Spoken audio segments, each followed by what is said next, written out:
What was the first human language? Chapter 1. The question with no recording. Imagine a night so far behind us that even the stars were different. The moon rises over a plain where firelight keeps a small circle of darkness at bay. Within that circle sit a few adults and several children. They have tools, they have names for one another, they have stories already. But what do those stories sound like? Do they click and hum? Are they sung? Are they carved into the air with hands? If we could lean close and listen, what would we hear? What was the first human language? Is the kind of question that tempts us to lean so far into the past that we forget the ground beneath our feet. It sounds simple. It is not. The search lures poets and physicists, geneticists and field linguists, paleoanthropologists and dreamers. It invites romance, the first word, and demands humility. Because there is no wax cylinder tucked in some cave, no clay tablet of syllables, no fossilized sentence.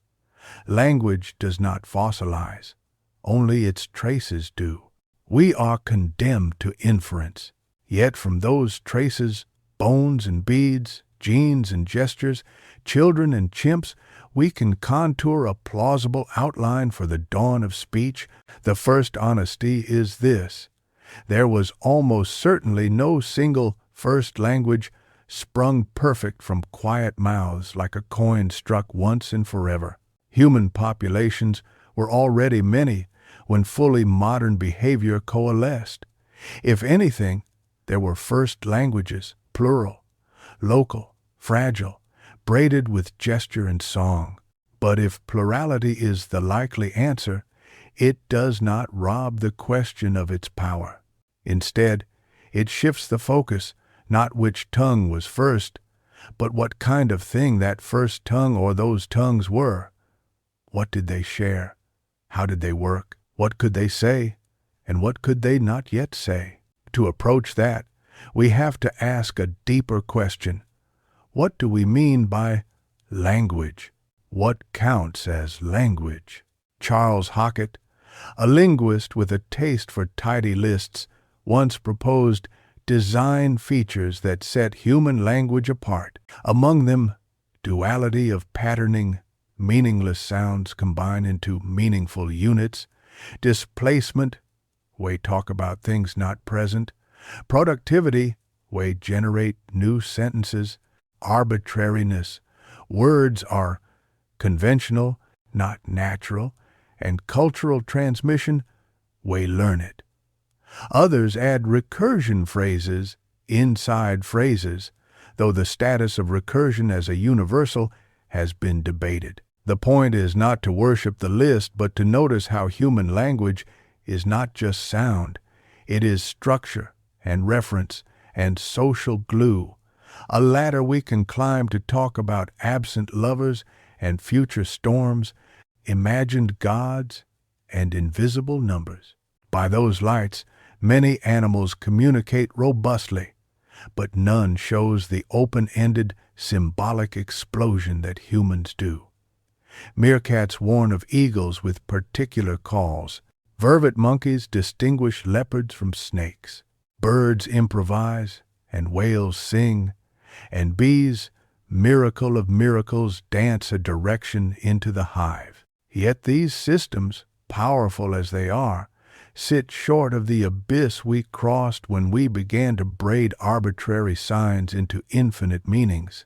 So when we ask about the first language, we are asking about the first time our ancestors used an open-ended code that could tell stories about the absent, argue about the future, weave kinship, and name the unseeable. How did we get that? The body remembers. Bones, breath, and the hyoid's hint. Start with a bone. The hyoid is a delicate horseshoe floating in the throat like a small moon suspended by muscles. In modern humans, it anchors the tongue and helps shape the vocal tract. In some Neanderthal remains, a hyoid has been found that looks, to many eyes, modern-shaped. The ear bones of Neanderthals, too, seem tuned to the frequencies of speech. Even their rib cages and thoracic canals suggest fine breath control. Add to this the shape of the basic cranium, the base of the skull, and you begin to see a picture. The body for speech likely predates the bodies we call ours. But anatomy is a stage. Drama requires actors and scripts. You can possess a violin and never invent Bach. That our cousins probably had the apparatus for rich vocalization suggests speech-like behavior. It does not guarantee language as we define it, and yet it pushes the first language question back before us in a new light. If the instrument existed among multiple hominin lines, perhaps the concert was already underway in parallel, or its opening bars were hummed, then abandoned, then reinvented, then perfected across branches. The gene that was not a trumpet. FOXP2, once widely dubbed the language gene, is the cautionary tale of our desire for tidy causes. Mutations in FOXP2 can impair speech and language, but the gene is a generalist. It does things in mice and birds too. Neanderthals shared the human variant. Songbirds rely on analogous pathways to learn their tunes. The gene is not a trumpet that blared, "Now speak," at some midnight in the Pleistocene. It is part of a circuit of circuits, a dimmer, a gate, a participant. Like anatomy, it tells us that the capacity was being positioned in multiple lineages. Like anatomy, it refuses to give us a date or a definite first. Gesture, song, and the ghost of the hand. Watch anyone telling an animated story. The hands speak. They sketch trajectories in air, carve the shape of a spiral or pinch smallness between finger and thumb. The rhythm of the hands maps onto the rhythm of the voice. The two improvise a duet. Deaf communities, given time and enough children, create full sign languages that express the whole of human thought, with grammatical richness unsurpassed. It would be arrogant to assume that speech was the only path up the mountain. A robust tradition in the science of language origins argues for a gesture-first hypothesis, that manual signs scaffolded early communication, voice joined as accompaniment, then lead, then sometimes the whole band. Why would gesture lead? Because hands are visible, because signs can be iconic, a gesture that resembles its meaning, because manual control is ancient and precise. Yet gestures falter in the dark. Voices carry through trees and across hills. Voice also frees the hands for work and weapons. Perhaps the earliest language was hybrid, a multimodal braid, each strand compensating for the other's weakness. We should imagine not a single switch from hand to mouth, but a long dance, in which song and sign and speech took turns in the lead. Proto-language, before there was grammar. Derek Bickerton proposed proto-language, a kind of pre-grammar communication, stage words without inflection, sentences without embedded clauses, a stripped-down telegraphic code. Think of 2-year-olds. Mommy go work. Doggy want out. Me no like. The meaning is clear. The scaffolding is minimal. Proto-language, if it existed, would have sufficed to coordinate hunts, swap gossip, invent nicknames, and seed stories. Over thousands of years and more, this could have accreted into grammar, tense to tame time, agreement to signal structure, relative clauses to fold ideas inside ideas. If we ask what the first language was, one plausible answer is a family of proto-languages, good enough to build fires and alliances, ingenious enough to deserve the name. But how do we know? We peer at children, at creoles formed from pigeon trade tongues, at home sign systems created by deaf children and hearing families, at emerging sign languages in communities that suddenly needed them. In each, we watch structure grow. We see the mind's hunger for pattern. We see how humans, given enough of one another, invent grammars like vines find trellises, monogenesis, polygenesis, and the temptation of a mother tongue. It is a romantic idea, a single mother tongue spoken by a small clan from whom we all descend, the language splitting into dialects, then into families, each still carrying the taste of the original. Linguists have tried to reconstruct proto-world, a hypothetical ancestor of all languages, by looking for very old sound-meaning pairs that recur across continents. The project is audacious and, to many, doomed. Over deep time, sound shifts like sand. A tidy correspondence between syllable and meaning can be coincidence. Borrowing muddies the waters. After some tens of thousands of years, the comparative method that works so beautifully for Indo-European or Austronesian meets a wall. The signal decays. Polygenesis, the idea that language arose multiple times independently, has the virtue of hedging bets. If the bodies and brains were prepared across regions, if the social pressures were similar, perhaps multiple groups bootstrapped language together, then blended later through migration and mixing. The genetic story of Homo sapiens is one of population structure and flow, expansion, contraction, admixture, drift. The linguistic story likely echoes that shape. Births and deaths of tongues, braiding and forgetting, sudden innovations, and long plateaus. Which means the answer to what was the first human language resists a proper noun. It prefers a landscape. It was a set of overlapping, evolving proto-languages, likely multimodal, probably with rich prosody tune and stress carrying loads of meaning, with early vocabularies heavy on the social and the immediate, kin terms and body parts, tools and places, deictics like this and that, interjections, ouch, look, action words, simple modifiers. It was not poor. It was perfectly adapted to what was needed. A stone axe is not a failure because it is not a scalpel. The old theories and what they still teach.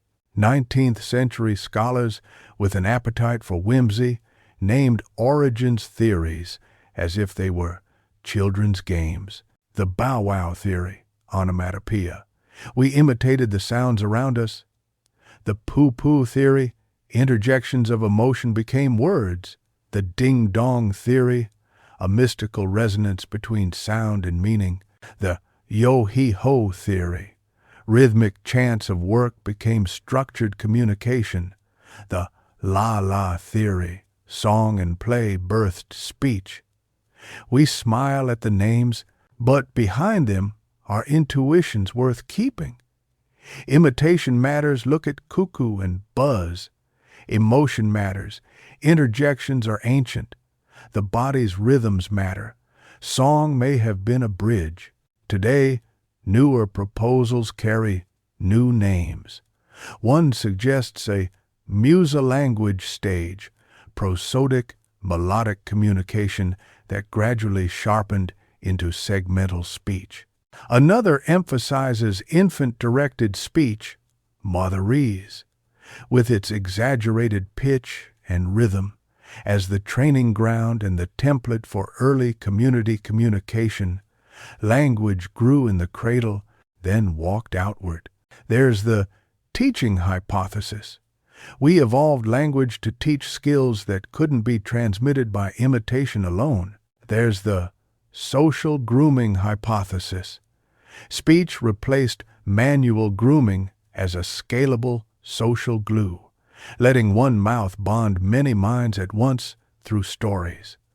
The point is cumulative, not combative. Each theory might light a corner of the cave. Together they make a flicker bright enough to read the room. Archaeology of absence, art, tools, and the timeline of the invisible. You cannot dig up a sentence. You can, however, unearth a string of beads and ask what it means. Symbolic artifacts, beads, ochre crayons, engravings, musical instruments tell us that the makers were not merely clever apes with hands, but creatures who traded meaning as a currency. When the archaeological record begins to show symbolism widely and repeatedly, it is reasonable to infer that the society producing it had language complex enough to discuss abstractions, make plans, enforce norms, and transmit cumulative culture. The dates here are debated and will continue to shift with new finds. What matters for us is this. By the time figurative art flowers on cave walls, by the time beads are traded far from their source, by the time burials show ritual and care, language in rich form is a safe bet. Therefore, the origins must be older. By how much? Enough to allow a grammar to accrete, lexicons to swell, and conventions to stabilize. Evolution loves patience. Cultures can be quick, but the body and brain that sustain culture arrive slowly, and then they are used. The strange allure of clicks. People often ask about click consonants, those crisp percussive suction sounds heard in several Southern African language families and a few East African tongues. Are clicks the oldest sounds? Did the first language click? It's a compelling thought, perhaps because clicks feel primal, like stones knocking together.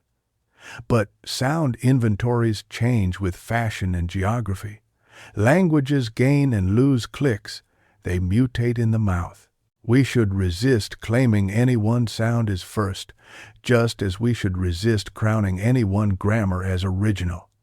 What clicks do teach gloriously is the flexibility of the human instrument. Our ancestors had a tool that could make an astonishing array of contrasts.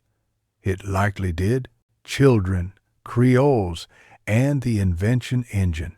If you want to watch language begin, watch a child. In 2 or 3 years, a human toddler coordinates breath and tongue, hears categories in a bath of sound, builds a dictionary, and begins to stack ideas into phrases. The speed is scandalous. Crucially, children do not only copy, they create. They regularize irregularities. They invent new forms. In communities where adults use a reduced trade pidgin, the next generation, the children often lift it into a full creole, blooming with inflection and syntax.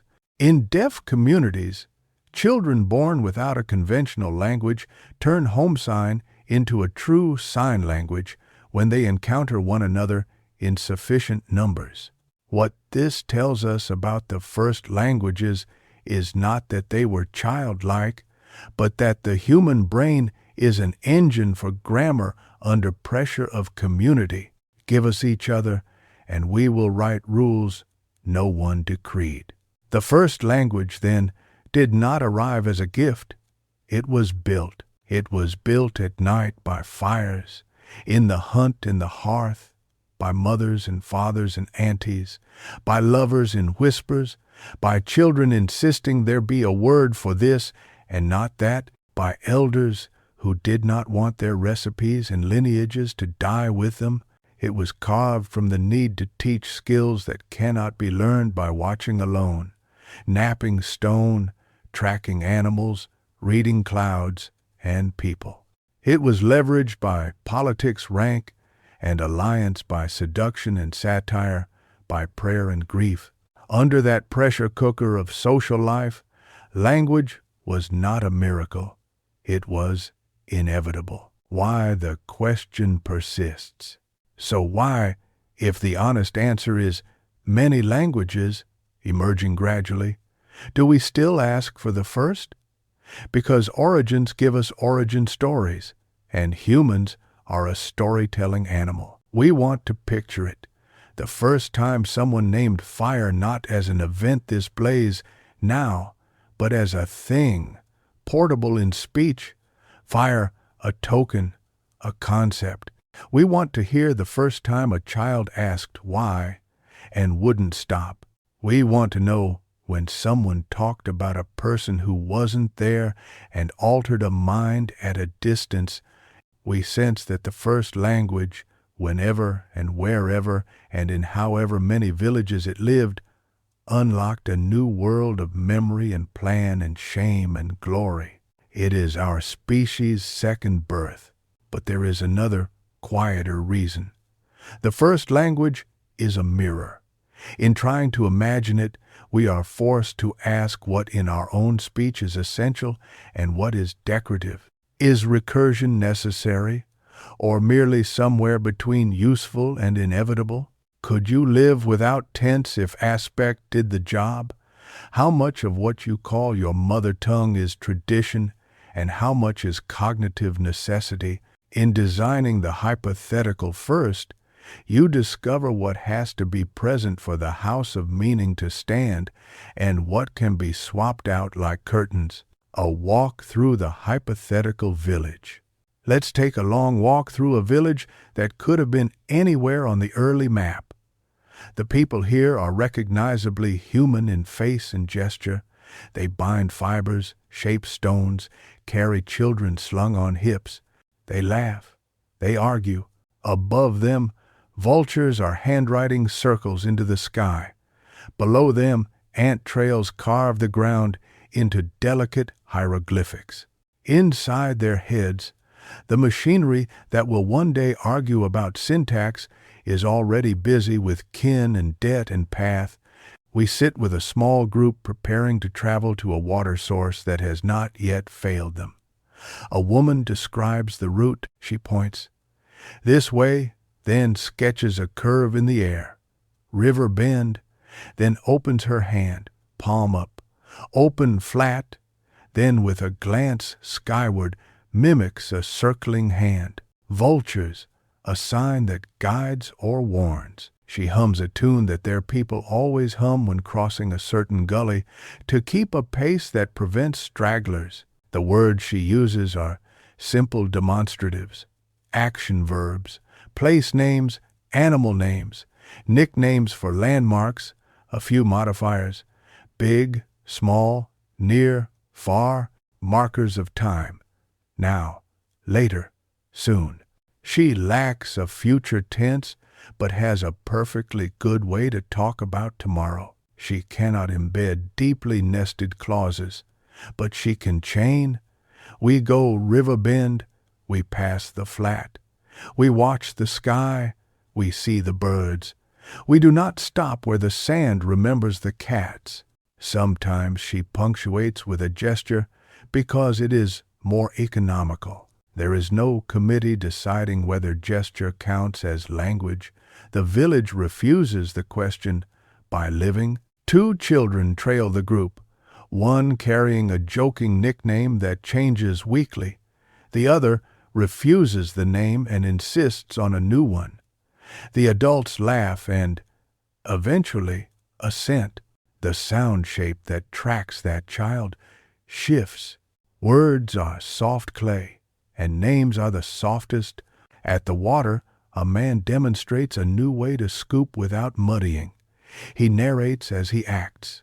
He turns to a younger cousin and narrates again, this time slowly, making the action the anchor of speech. You hold like this. You push down, not hard, slow, slow, like telling a secret to a friend. He invents a simile. Everyone recognizes the beauty of it because beauty is useful. Beauty is memory's handle. That night, an elder tells a tale of the ancestor who followed a bird farther than anyone had dared and found salt. The tale is not entertainment, It is a map stored safely in a shared hallucination. The story is binding. It enforces a taboo, transmits a technique, elevates a moral about courage and cunning. The elder uses formulaic phrases that the children have heard since before they remember. These formulas are choreography for the mind.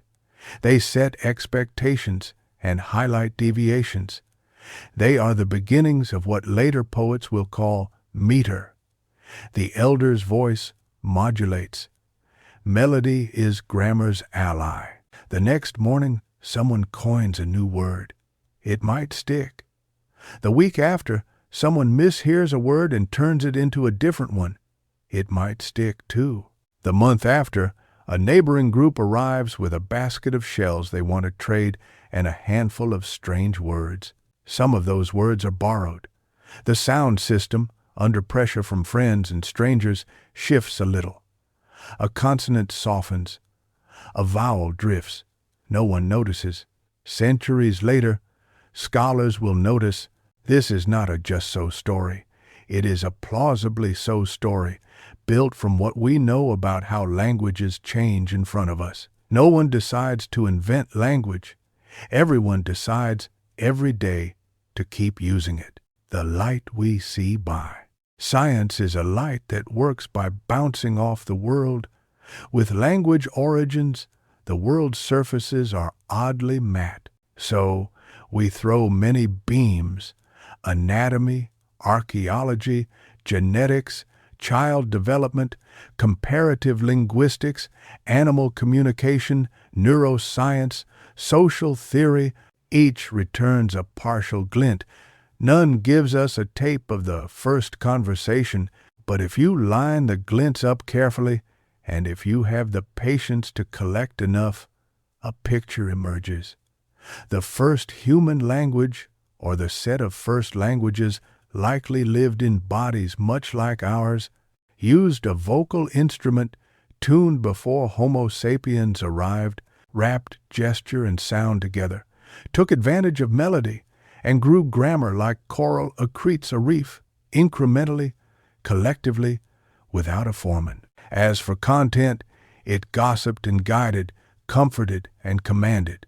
It carved the present into handles and used those handles to reach the absent. It named the near first and the far later, but it always reached. It was conservative about what mattered and extravagantly playful about how to say it. It told stories, because stories are compressions of survival knowledge into palatable shapes. It probably sounded like singing sometimes, like prayer sometimes, like orders sometimes, like laughter often. The humility clause. We must also keep a humility clause close. What feels necessary to us might be contingent. English feels like the baseline only to monoglots. A language with no fixed word order can still be precise. A language without gender can still be intimate. A language with a small phoneme inventory can still be sumptuous. One with a large inventory can still be simple. If you could time travel and sit at that first fire, you would hear none of your languages and all of them. The cadences would surprise you, but the intentions would be familiar. To secure food, cement bonds, transmit technique, ward off shame, find a mate, name a child, sing a child to sleep, what we will try to answer next. If Chapter 1 has been a clearing, sweeping away the hope for a single named first language, surveying the evidence for tools and tunes and gestures and genes, then the next step is to ask with more bite, given everything we know, what specific properties would a credible first language have had? What would its sound system plausibly include? How large might its lexicon have been? How might it have marked time and number? Would it have had pronouns, demonstratives? How would it have handled lies and promises? And what does that mean for social life? The question that began as a longing for a name becomes an architect's challenge. Sketch a house that could stand in the winds of the Pleistocene and still hold the furniture of meaning. We will not name a village, we will design a blueprint, and when we are done, the blueprint might look suspiciously like a mirror of us, of our children, of our ancestors, because asking for the first human language is, in the end, asking who we are when we are most ourselves. A species that takes the breath inside the chest and turns it with hands and mouths into a world. Chapter 2. A Blueprint for the First Tongues. Let us do what Chapter 1 promised. Stop hunting for a single proper noun and instead draw a credible plan for what the first human languages, plural, overlapping, braided with hand and song, were like. We will proceed like careful builders, define constraints, choose materials, test joints. Along the way, we will remind ourselves what we cannot know and show why that ignorance is honest, not lazy. The goal is not to romanticize prehistory, but to specify a language light enough to be carried by a small band and strong enough to carry that band forward. Boundary conditions. What any first language must do. A first language, any plausible first language must scale with small groups. It has to work for a few dozen minds who know each other well, who share daily contexts, and who need to coordinate hunts, foraging, care, travel, and dispute resolution. Transcend the here and now. It cannot merely point and grunt. It must talk about the absent, a water source, a rival camp, the future, tomorrow's path, and the imaginary, a story that compresses knowledge. Teach. It must encode technique, how to nap, track, read weather, read people. Language earns its keep by turning skill into shareable sequences. Bind. It has to maintain alliances, soothe conflicts, apportion credit and blame, enforce taboos, and apportion joke and praise. Gossip is not a vice. It is institutional memory in the mouths of the living. Tolerate error. It must be learnable by children, robust to mishearing, and flexible enough to add new words and patterns without falling apart. If we accept those constraints, we can sketch components with some confidence. The instrument, sound, breath, and the likely inventory. Syllables. Expect a simple template. CV and CVC syllables, consonant plus vowel, optionally plus final consonant. Initial clusters like STR or plel are not required. Simplicity reduces error in noisy environments and eases child acquisition. Consonants. A small but expressive set does a great deal. Stops. PTK. Voiceless and possibly their voiced partners, B, D, G. Nasals. M, N, and perhaps ing in coda position. Fricatives. S. A single sibilant is typical early efficiency. Approximates. WJ glides, and at least one liquid, L or R. One H-like breathy consonant is plausible as a prosodic tool. This yields distinct, high-contrast sounds that travel well outdoors. Vowels. The durable triangle, I-U, often augmented by E-O, is a solid core. Many present-day languages thrive with 3 to 5 vowels. Fine-grained contrast can appear later. Early needs reward clarity over ornament. Prosody. Tune and timing carry much of the burden. Pitch rises mark questions. Lengthening marks emphasis. Rhythmic templates mark ritual and story. Prosody is a grammar before grammar. Multimodality. Gesture is not optional ornament. Hands point, shape space, draw paths, measure size, mimic gait and posture.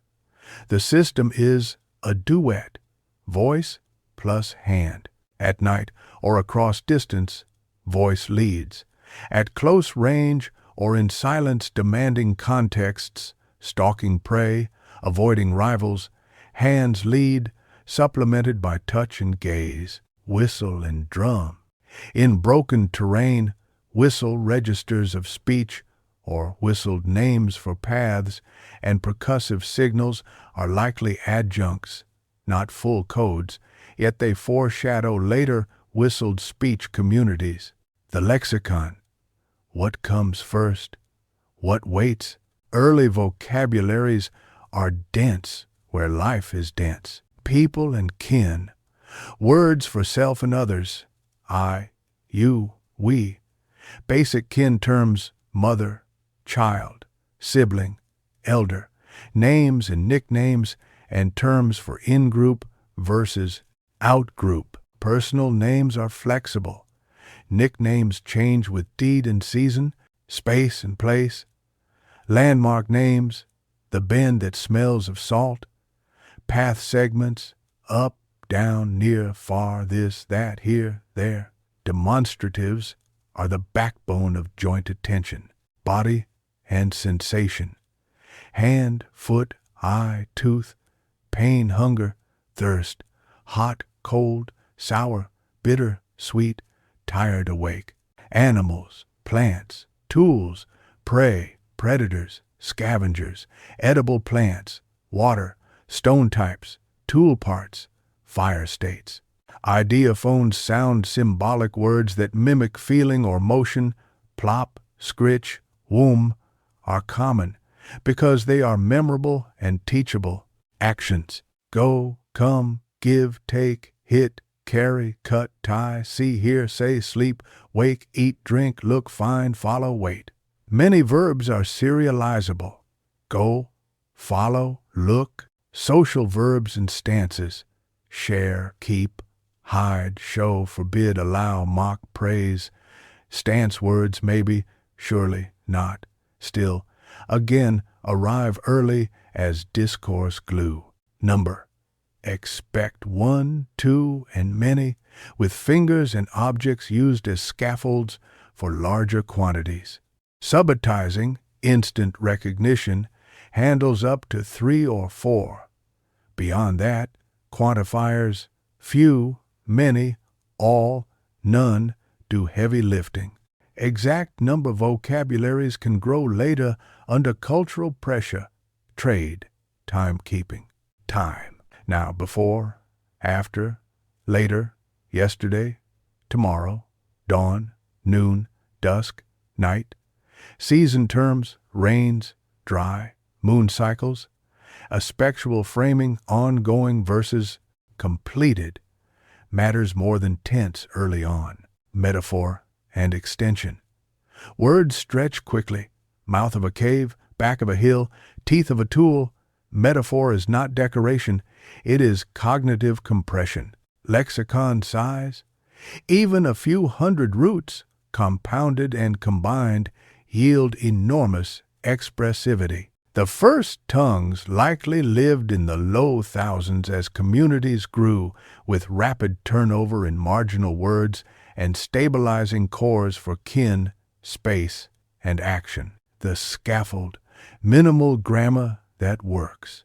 Word order: choose one dominant order to reduce ambiguity. SOV, subject, object, verb, and SVO are both plausible. Serial verb constructions are a cheap way to add nuance without morphology. We go, cross, look, wait. Particles over inflection. Grammar arrives with light, separable words. A negator: no, not. A question particle, eh? A completive: already. A prospective: soon. A habitual: always. A deictic: here, there. An evidential: I saw, I heard, they say.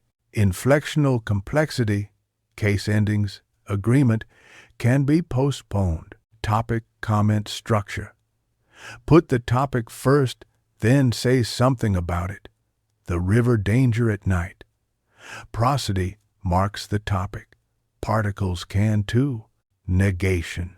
A single pre- or post-verbal particle suffices. Not, go, go not. Double negation as emphasis may arise in story style. Questions. Intonation plus a clause final particle works. You go river, eh? Words may emerge from demonstratives. That which person. Who, that which place. Where. Pronouns and inclusivity. First and second person pronouns are essential. Inclusive versus exclusive.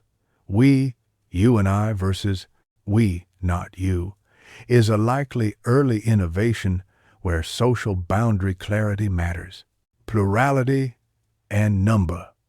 Optionality reigns.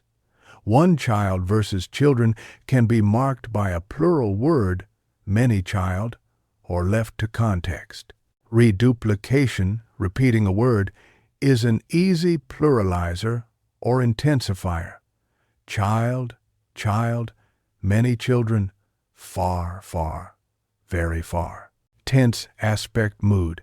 Aspect first, completed versus ongoing versus habitual, marked by particles already, still, again, or verb serialization. Modality arrives with maybe, must, should, often recruited from verbs like want, know, see, case, and roles. If word order is steady, explicit case marking can be minimal or absent. When ambiguity threatens, particles step in. To him, give meat. Prepositions, postpositions likely begin as body part nouns at the mouth of cave, on back of hill, and grammaticalize over time. Recursion. Depth is shallow at first because working memory is finite and daily needs do not demand nested clauses. Parataxis, placing clauses side by side, does the job. We go river, we see bird, we turn east. Later, relative clauses emerge from demonstrative stitches. Man that carries shall come. Evidentiality. A small set I saw, I heard, they say, I think is invaluable for calibrating trust. Such markers can be clause final particles and pay for themselves by reducing conflict. Politeness and taboo. Avoiding direct names for powerful animals, rivals, or sacred places is common. Circumlocution and euphemism are cheap conflict insurance and teach children indexical sensitivity. Put together, the skeleton sentence might look like this. We two go river bend tomorrow early, not stop where sand cat print, look sky see bird circle, then cross slow. Me see rival camp yesterday night, they say big fire near salt place.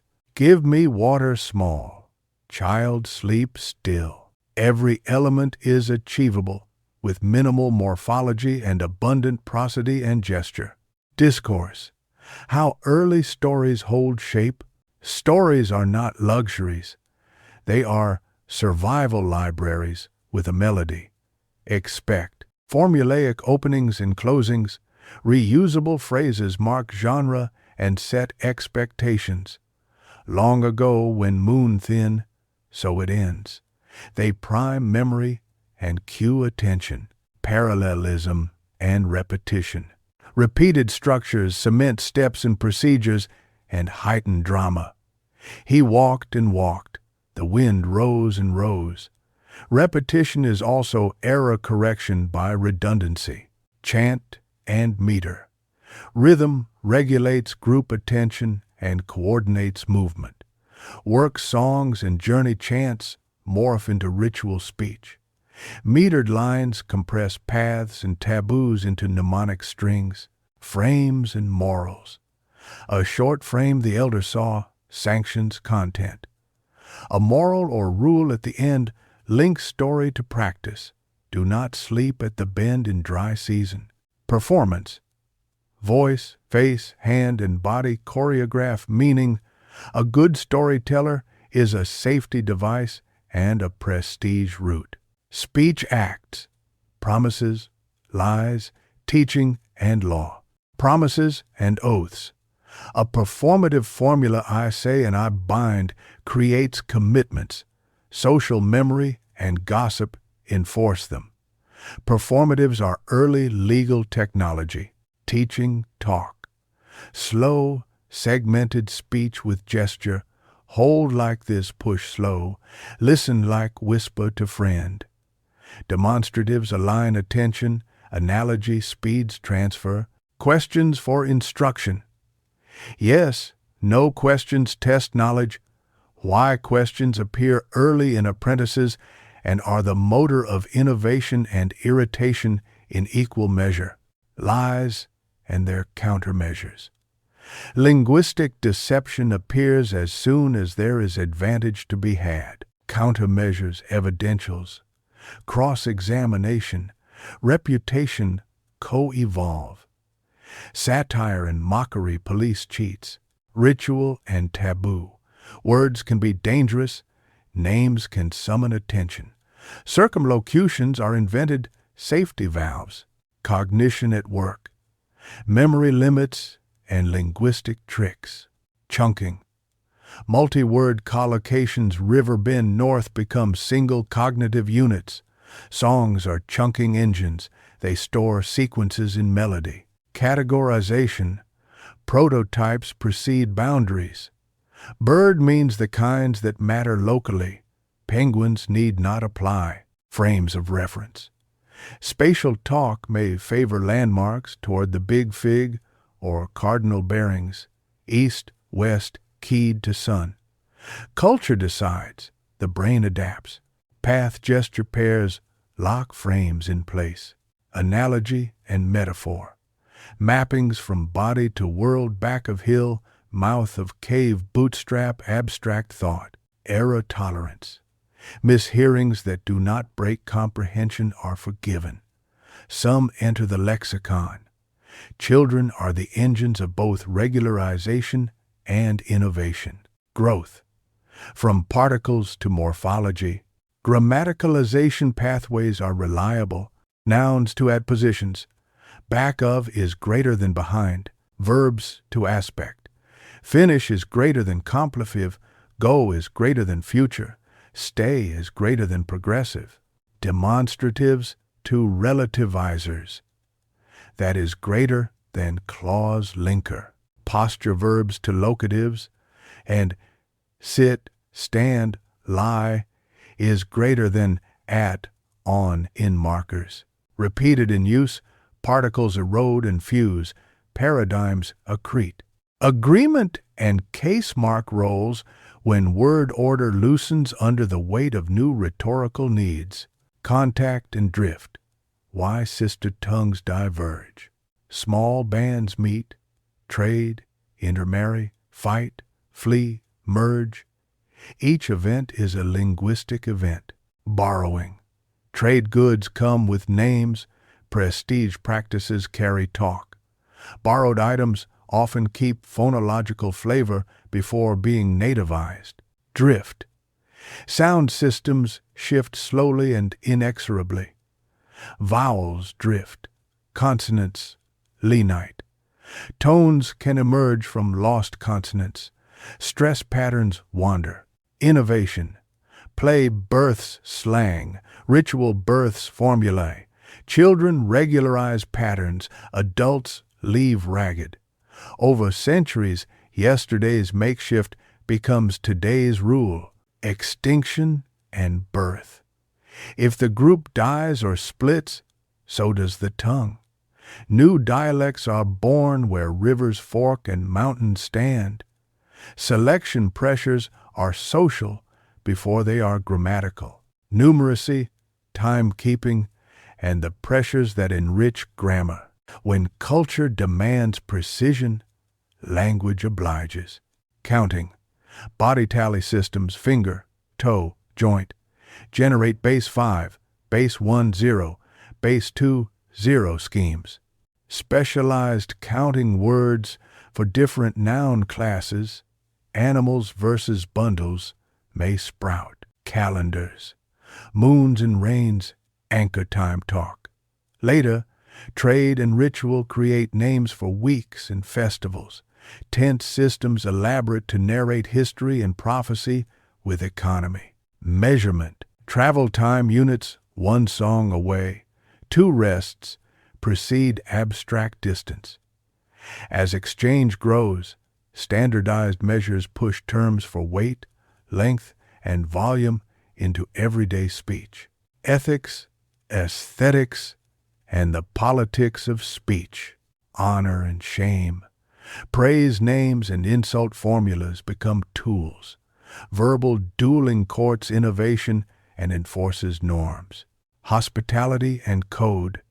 Greeting rituals, guest talk registers, and avoidance speech, for example, in-laws, create parallel vocabularies and polite circumlocutions.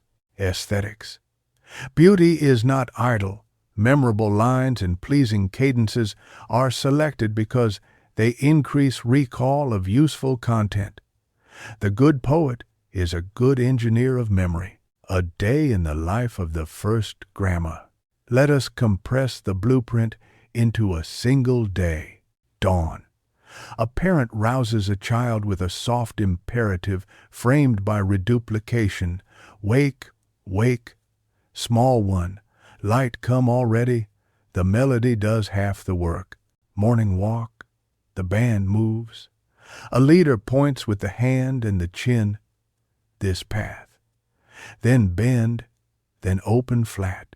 A warning rides on an evidential. They say cat hunt here, night negation added for reassurance now, not danger. Midday lesson. A teen learns to read tracks. The teacher serializes verbs to sequence micro skills. Look, kneel, touch, smell, compare. A metaphor cements a distinction. Cat foot is soft, soft. Pig foot is hard, hard. Afternoon conflict. A promise disputed yesterday is arbitrated. The claimant uses a performative and an evidential I say and bind, elder here. The accused offers a repair and a small gift. Humor relieves the edge. Reputation survives. Evening story. An elder performs a route map tale with formulaic openings, chant, and gesture. Children echo refrains. A new nickname is minted for a child who slipped into the mud. Mud legs. Laughter seals acceptance. Night watch. A whispered conversation at the fire's edge invents a word for a new tool, compounding old roots. Stone teeth become saw. The coin sticks because it is vivid and short. This is not fantasy. It is a distillation of known linguistic behaviors into a credible ecology. How close did cousins come? The shadow of other hominins.